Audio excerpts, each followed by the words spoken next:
Morning, কেমন আছো সবাই? আশা করি সবাই খুব ভালো আছো, আর আমিও খুব খুব ভালো আছি। একটা নতুন ভিডিওতে তোমাদের সবাইকে স্বাগত। তো সকালে আজকে অনেক লেট করে ঘুম থেকে উঠেছি, 10টার সময় ঘুম থেকে উঠেছি। তো উঠে ঘরে সমস্ত কাজকর্ম করে এখন একটু খেতে বসেছি।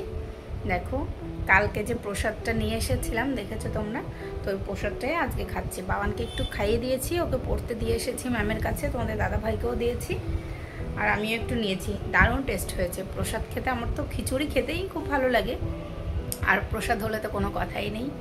তো এটা খেয়ে দুপুরের জন্য রান্না বসাবো। চলো, যে প্রেশারের ছিটি পড়েছে, ডাল বসিয়েছি, মুগ ডাল, এখন বন্ধ করে দেবো। তো চলো দেখতে থাকো সারাদিন ভিডিওটা। আজ ছিল শনিবার, তার জন্য নিরামিষ রান্না করছি। আর বাবার মুগ ডাল একদমই খেতে চায় না। মুগ ডাল কি কোনো ডালই এখন খেতে ভালোবাসে না, আগে ডালই ওর ফেভারিট ছিল। তাই অল্প একটু পনির রান্না করছি। আর পনিরটা আবার তোমাদের দাদাভাই খেতে ভালোবাসে না, তার জন্য অল্পই করছি।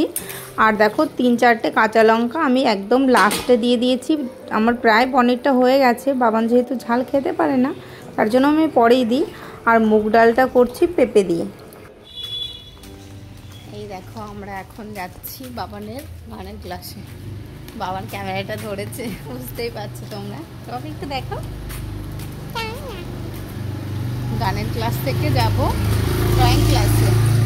আজকে ড্রয়িংও আছে, তো একসঙ্গে দুটো জায়গায় ক্লাস করে আসবে। আর রিক্সা পাচ্ছি না, হাফ রাস্তা চলে এসেছি। এই টাইমটা রিক্সা পাওয়া যায় না, এই দুপুরের পর পর রোদ থাকে, আর সন্ধ্যার আগে আগে একদম রিক্সা পাওয়া যায় না এই টাইমে। অনেকটা দূর চলে এসেছি, তো চলো যাওয়া যাক। কি এনেছো?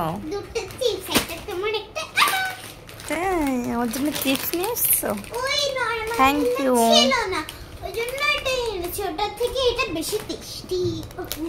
তাই, থ্যাংক ইউ।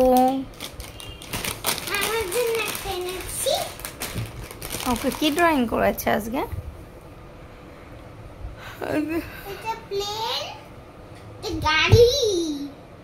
তাই, আচ্ছা ঠিক আছে, tata. Hello friend, good evening. তো রাত্রে রান্না করতে চলে এসেছি আমরা, আমি আর বাবান এখন রান্না করব। আমাকে হেল্প করতে এসেছে, কিছুতেই শুনবে না, ও আমার সঙ্গে রান্না করবে। তো আজকে কি বানাবো সেটা তোমাদের দেখাই, চলো। আজকে বানাবো আলুর পরোটা। বাবান সকাল থেকে বলে যাচ্ছে মাম্মি আজকে আলুর পরোটা বানাও। তো ভাবলাম আজকে শনিবার, নিরামিষ দিন, আলুর পরোটা বানাই। নিরামিষের দিনে অনেক ঝামেলা, এটা ওটা খেতে চায় না, নিরামিষ সবজি খেতে চায় না। তো ভাবলাম চলো আলুর পরোটা বানিয়ে দিই। তো রেডি করছি এখন, আটা মাখা হয়ে গেছে। এদিকে ময়দা মেখে নিয়েছি, একটু ঘি দিয়েছি, তো ঘি দিয়ে মেখে নিয়েছি। আর এদিকে আলুটা রেডি করছি।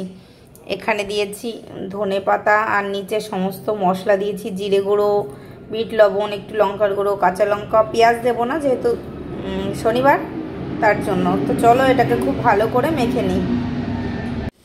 এই দেখো আটা বলছি, এটা হচ্ছে আলুটা খুব ভালো করে মেখে নিয়েছি। এর মধ্যে একটু ঘিও দিয়েছি যাতে হাতের সঙ্গে না জড়িয়ে যায়।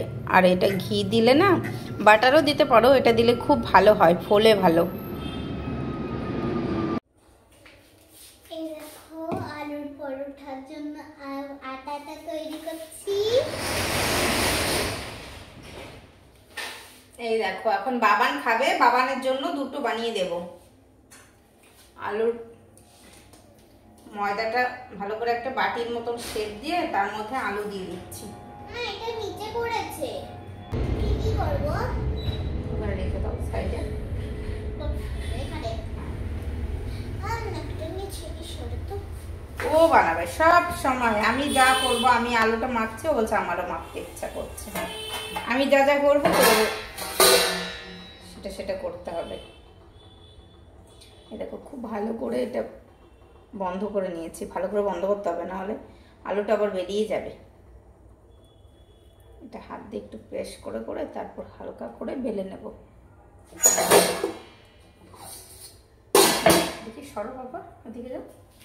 এবার আমি আরেকটা বানাচ্ছি। এই যে আরেকটা, দুটো খাবে তার জন্য একবারে দুটো বানিয়ে তারপর ভালো করে সেঁকে দেবো। এটা খেতে খুব ভালো হয়। ভেতরে আলুর পুর থাকে, ঘিয়ে ভাজবো আলুর পরোটাটা। আর বাবানকে বেশিরভাগই আমি ঘি দিয়ে বানিয়ে দিই, ওর সব কিছু। পরোটা যদি বানিয়ে দিই, কিছু আস্তে আস্তে বানিয়ে দিই, তাহলে ঘিয়েই বানিয়ে দিই। তো চলো এটা বেলে নিই। দেখে বাবা, দেখে যাও, একটু ময়দা দিয়ে বেলতে হবে।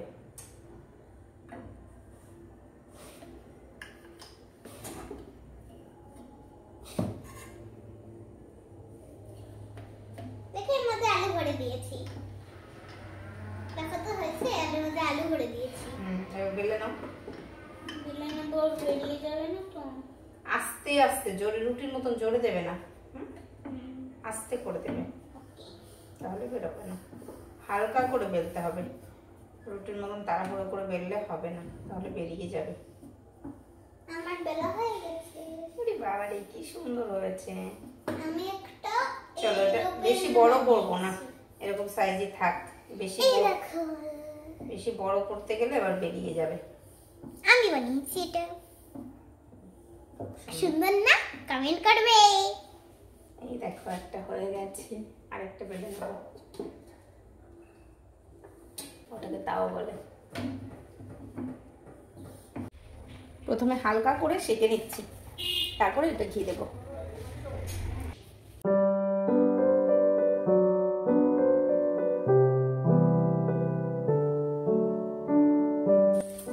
দেখো এখন ঘি দিচ্ছে, ঘি দেখো কেমন করে লাগছে, কমেন্ট করবে। আর দারুণ, তোমরা নিশ্চয়ই বাড়িতে একটা ট্রাই করবে। দারুণ টেস্টি, ঘি দিয়ে রান্না করলে তো একদম সেই স্বাদ। ভালো করে ভেজে নিতে হবে আস্তে আস্তে। পরোটাটা খুব সুন্দর ফুলেছিল, একদম রুটির মতন। এখন তো বাবান এটা ওটা বায়না করে, তার জন্য আমার বানানো হয়, না হলে তোমাদের দাদাভাই তেলের জিনিস, ঘিয়ের জিনিস একদমই খেতে চায় না। এই দেখো আমার আলুর পরোটা রেডি। পনির রান্না করেছিলাম আলুর পরোটা দিয়ে খাওয়ার জন্য। তো চলো এখন বাবানকে খেতে দিয়ে দেবো। এই দেখো, আমি খাবারের গন্ধ এত সুন্দর, আমি পাগল হয়ে গেছি। আর ওই জন্য আমি রাইট হ্যান্ড না দিয়ে লেফট হ্যান্ড দিয়ে ধুয়ে চলে এসেছি। খেয়ে বলো কেমন হয়েছে। আমারটা খাই। তোমারটা খাও। গরম আছে, গরম। দারুণ দারুণ দারুণ। আমি আলুর পরোটা খেয়ে এত সুন্দর হয়েছে। তোমরাও কিন্তু বাড়িতে এটা অবশ্যই ট্রাই করবে। আর যদি ভালো লাগে তাহলে একটু কমেন্ট করে দেবে। টাটা। চলো আমি খাবারটা খেয়ে নিই, আর ততক্ষণ তোমরা ভিডিওটি দেখতে থাকো। Bye bye. তো আবার চলে এসেছি রান্না করতে, পরোটা বানাতে। তোমাদের দাদাভাই এসছে, তো আমি তোমাদের দাদাভাই এখন খাবো, তার জন্য এখন পরোটাগুলো ভেজে নিচ্ছি। আবার সেম প্রসেসে প্রথমে হালকা করে সেঁকে নিচ্ছি, তারপর ঘিয়ে ভাজবো। তো চলো পরোটাগুলো বানিয়ে নিই। এই দেখো আমার পরোটা বানানো হয়ে গেছে, তো আমরা এখন খেয়ে নেব। চলো। এটা হলো নেক্সট ডে সন্ধ্যাবেলায় বাবানকে একটু পপকর্ন বানিয়ে দিয়েছিলাম, তো ঘুম থেকে উঠেই দেখে একদম সারপ্রাইজ হয়ে গেছে। আর আজকের ভিডিওটা তোমাদের কেমন লেগেছে অবশ্যই কমেন্টে জানাবে, আর ভিডিওটা ভালো লাগলে একটা লাইক করে দেবে।